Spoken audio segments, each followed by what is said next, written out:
के सबसे पुराने पीपल के पेड़ के नीचे एक दादी अम्मा बैठी थी। उनकी आंखें अब धुंधली हो चुकी थीं, पर उनकी आवाज आज भी उतनी ही गहरी और डरावनी थी जितनी 40 साल पहले थी।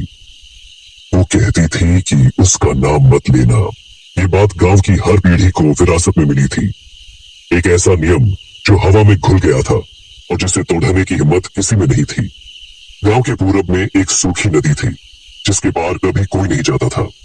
कहा जाता है कि वहां एक समय एक सुंदर गांव था जो एक ही रात में गायब हो गया।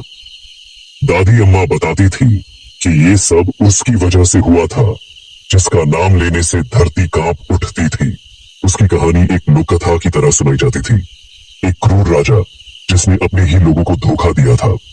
जब उसकी प्रजा ने विद्रोह किया तो उसने एक भयानक शक्ति को जगाया, एक ऐसी शक्ति जो उसके नियंत्रण से बाहर थी। उस शक्ति ने राजा और उसके पूरे राज्य को निगल लिया और एक भयानक अभिशाप छोड़ दिया। एक ऐसा अभिशाप जिसने उस जगह को हमेशा के लिए शापित कर दिया था। और उस अभिशाप का नियम था कि कोई भी इंसान उस राजा का नाम नहीं लेगा। अगर किसी ने ऐसा किया तो वह अभिशाप फिर से जाग जाएगा। पीढ़ियों तक गांव वालों ने इस नियम का पालन किया। किसी को उसका नाम नहीं पता था, बस वो काला साया कहकर बात करते थे। रात के समय जब हवा पेड़ों से होकर गुजरती थी तो ऐसा लगता था जैसे कुछ कह रही हो। अर्जुन एक जिज्ञासु युवक था। उसे ये कहानियां सिर्फ डरावनी लगती थीं, पर उनमें छिपी सच्चाई पर उसे यकीन नहीं था।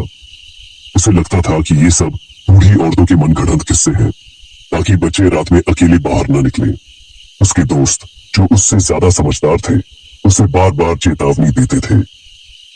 अर्जुन, इन बातों को हल्के में मत लो, उसके बचपन का दोस्त रोहन कहता था।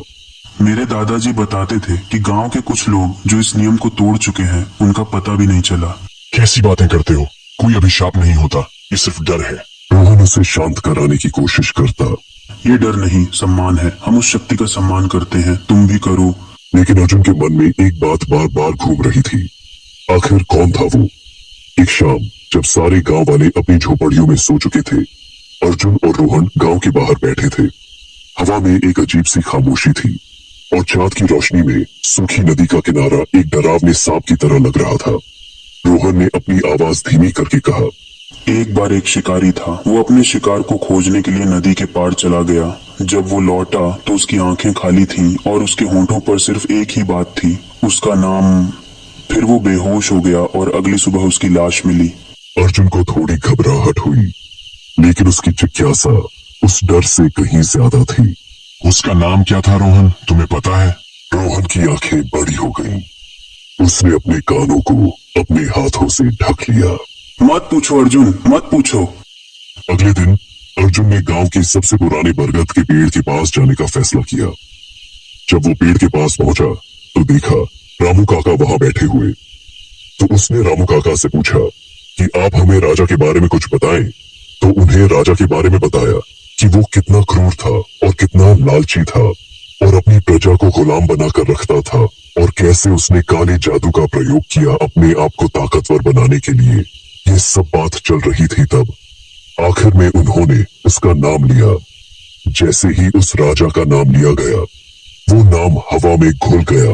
पूरे गांव में एक अजीब सी हलचल शुरू हो गई।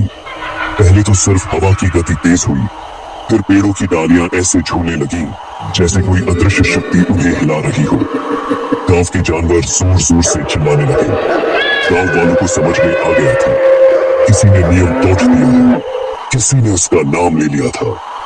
दादी अम्मा अपनी झोपड़ी से बाहर आई। उनकी आंखें आंसू से भर गईं। ये क्या हो गया? अभिशाप जाग गया।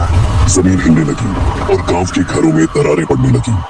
अर्जुन ने देखा कि सूखी नदी के पार जहां हमेशा सन्नाटा रहता था वहां से कोई खड़ा था।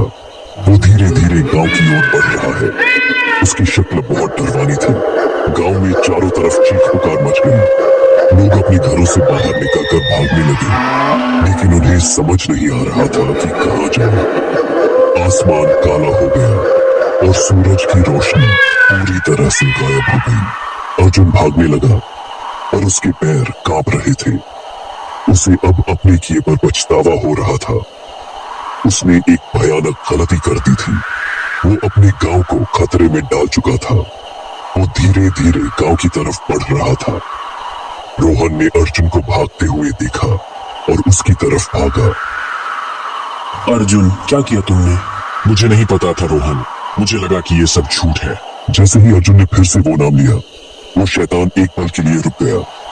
ऐसा लगा जैसे वो सुन रहा हो। फिर वो तेजी से गांव की तरफ बढ़ा। उसकी गति इतनी तेज थी कि कोई भी उसकी तुलना नहीं कर सकता था। उसने गांव के सबसे पहले घर को छुआ और जैसे ही उसने छुआ, वह घर मिट्टी में मिल गया। फिर दूसरा, फिर तीसरा। गांव का हर घर धूल में बदल रहा था। रोहन ने अर्जुन का हाथ पकड़ा। हमें भागना होगा यहाँ से दूर।